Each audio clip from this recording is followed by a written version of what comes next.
And then the player playing white is probably thinking, oh, I can win a pawn and put pressure on the pinned piece. Uh-oh, double question mark. I think the computer already told us this move was bad even before I showed you why. Hello there, fun and happy chess kids. Today is a bright new day because we're starting a series that you're going to love. I was going to call it Opening Traps That Slap, but I'm too old to be using such slang terms. We're just going to say opening traps that help you win quickly. And today, wouldn't it be nice to win as black? Yeah. Well, what if our opponent plays the Queen's Gambit? It's almost like our opponent is trying to win quickly. Now, I often teach the move C6, but today we're going to look at this move E6 because it is the beginning of a defense called the Cambridge Springs defense, which is, I don't know, some small town in Pennsylvania. Shout out to all my friends in Pennsylvania. But anyway, you've never been there. I've never been there. But today, the chess opening is where we're going. We're going there, okay? Now, white usually plays knight c3 to attack this pawn again. So we're going to play knight f6 to guard the pawn again. And now things get really fun if white goes for the gusto, whatever that means, and plays bishop to g5. Now, if they play knight f3, the game's a little boring. You can play c6 and get a solid center. But if they play bishop to g5, we are going to have some fun. I know everything inside you is telling you, fun, Master Mike. This knight is pinned. This knight is trying to guard this pawn. We need to unpin the knight to keep the pawn safe, and also because the queen is trying to guard the knight and the pawn.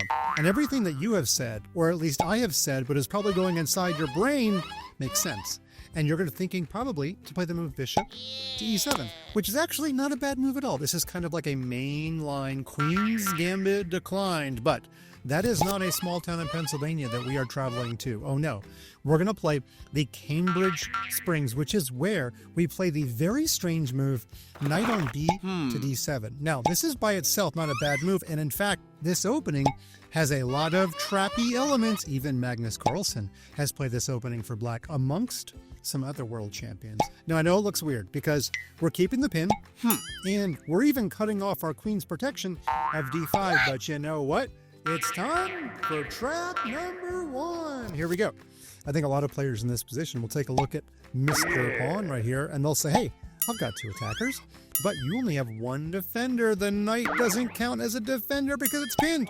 So we're going to expect this move, pawn takes pawn, to happen to us, well, I don't know, at least once in a chess lifetime. And now we're going to take back with this pawn. And then the player playing white is probably thinking, oh, I can win a pawn and put pressure on the pinned piece. Uh-oh, double question mark. I think the computer already told us this move was bad even before I showed you why. Now, 99 times out of 100, this knight is pinned. But remember, it is not an absolute pin. Remember, it's a relative pin because that piece is not a king. That knight is legally allowed to move. And this is one of those very rare times in chess where we're actually going to move the pin piece. We're going to play knight takes knight. We're going to get a double exclam, which is much better than double question mark, I assure you of that. And then, if the bishop takes the queen, I mean, if not, we just won a knight.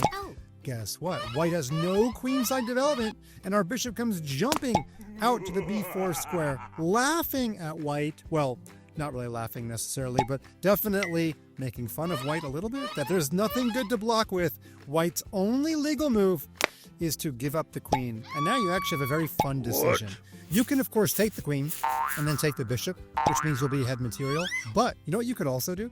Because that pin is not going anywhere, the king could just take, because the knight defends the bishop, and there's actually no way for white to even do anything about this pin. White's probably going to have to waste a move, playing a move like a3, and then when you take, and the king takes, guess what? We have 1, 2, 3 minor pieces. White only has 1, 2, and that was a huge success for black.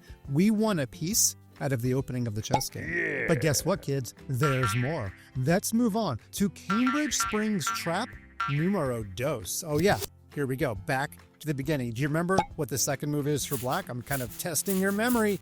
Pawn to e6. Very good. I know you have good memory skills. Now, white plays knight c3. Remember, the battle's in the d5 square. We're going to play knight f6. And then if white plays bishop to g5, this is that strange move. Do you remember it? Knight on B to D7. Certainly knight on F to D7, not that move, okay? That would be the Cambridge no springs, okay? We would lose our queen. So obviously, we're bringing a new knight out, and we just learned what to do. If white takes twice on this square, we're actually going to take back and play that bishop to B4 trick. So let's give white a better move. Let's say that white plays the move pawn to E3. Now, one hallmark of the Cambridge springs is that we're going to fix this pin problem by strangely developing our queen early. We're going to play C6 with the idea of bringing our queen out to A5, which actually makes a lot of sense because when the queen gets to A5, not only does she pin this knight, but she also spies a possible attack on that bishop. Maybe you already saw that coming. And remember what Funmaster Mike calls this idea. When the queen travels to the right, but she attacks back to the left in two different directions, that's the crossover dribble of chess, aka the Allen Iverson. Now, he played basketball before you were born, but I promise you, if you were defending him, he would go one way and then go the other, and you would fall down. Or at least maybe that happened to me. I don't know. I'm not going to talk about it anymore, though, okay? Let's go back to chess. White plays knight to F3. Totally normal developing move. The knight is on the happy square, and we're going to play queen to A5. Now, in this position, white might start thinking about defending this knight, because this knight, of course, can be pressurized. We can play bishop to B4. We can play knight to E4. We've got a lot of ways of going after that knight. So let's give white the move queen to C2 to defend the knight. Maybe not the greatest move, but it's not losing or anything, okay? Now, in this position, we're going to play this move knight to E4. That might look weird to you because in most other situations, I would tell you to bring a new piece in the game, especially if you're trying to do the same thing. In this case, we want to put pressure on the pinned piece, and if we can bring a new piece out 99 times out of 100, that's what I'd want you to do.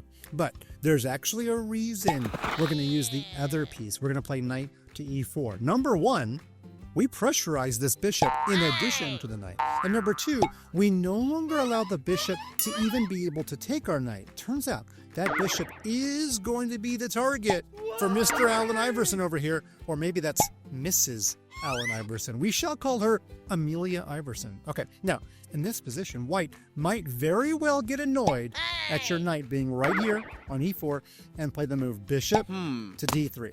Okay, but if the bishop goes to D3, we have sprung the trap. Oh yeah, here we go. We're going to play knight takes, wait for it, bishop, right, not knight takes knight. We take the bishop, because then when white takes back with the knight, now the knight is all by his lonesome. And I hope you can see a discovered attack on the knight. Pawn takes pawn, discover attacking the knight, but also attacking the bishop. And guess what? Pro tip, there's no way a bishop on a light square could possibly move anywhere to guard a knight on a dark square. So white is losing a minor piece. White can pick to lose the bishop or the knight, but either way, we are once again winning a minor piece out of the opening. Now, if we go back to this bishop right here, where this spider knight was aiming at everything in the middle of the board, and we gave white this rather poor move, bishop to D3. Instead, let's just say that white plays one of the better moves, which is just moving the bishop to safety, where neither the knight nor the queen can get her, okay? But in this position, I don't think that the danger is over. You can play the totally normal developing move, bishop to B4, and now this knight is actually being attacked 3 times. And if you try to use the rook to defend the knight, interestingly, nothing is guarding this pawn. You could actually go eating this pawn because the knight on C3 is in an absolute pin. In fact, white has to play really perfectly here just to survive this position. Would you believe that the only move for white to defend is actually pawn to A3, which is a strange move because after all, the pawn can't even take the bishop since that pawn is itself pinned to the rook. And now in this position, you could play bishop takes knight. But then after pawn takes, even though technically black does win a pawn in this variation, black doesn't have very good development. And if white plays the move rook to c1, the rook is going to be aiming at the c file very quickly, and white may actually have some compensation for the pawn. So if we go back, if you ever get this position, and even if your opponent finds the super genius move a3, I'm actually going to tell you to take with the knight. Look at how interesting this move is. Neither piece can be captured. If the pawn takes the bishop, thanks very much for the rook. And if the pawn takes the knight, thanks very much for the rook. The bishop forks the king and the rook. Once again, in this position, white has to find a perfect move. It's a very hard move to find. Remember, white can't take either piece. White's only move is the very, very strange queen to b3, even allowing discovered attacks on the king. Now, the queen does pressurize this bishop. And if you're black, you have a couple of good moves here. You can actually play c5, which sends the position into mass chaos. Or you could just move this knight. Now, remember, when you move the knight, you are going to lose your piece back. But you could play a move like knight to e2 check. And in this position, white will get the piece back. You couldn't avoid that. However, white either takes with the king, and of course, he can't castle, or white could take the bishop with the queen, but then after a quick trade, you can totally wreck white's pawn structure by taking the bishop. And then when the pawn takes in this position, you can take this pawn, and look at these terrible white pawns. Almost all of these pawns are isolated. Many of them are doubled, and even though white's a little bit ahead in development, I don't think that makes up for white's worst pawn center. Okay.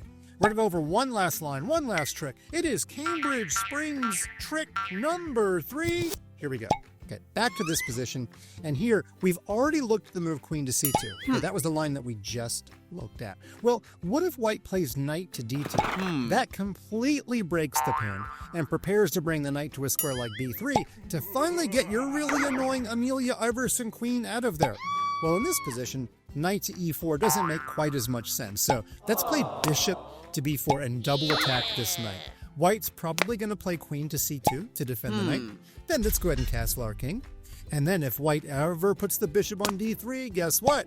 Sometimes they come back. What am I talking about? Discovered attacks. The queen is lining up with the bishop, so you can now just play pawn takes, and no matter what white takes with, you can take the bishop. And by the way, in this line, the bishop could take the knight.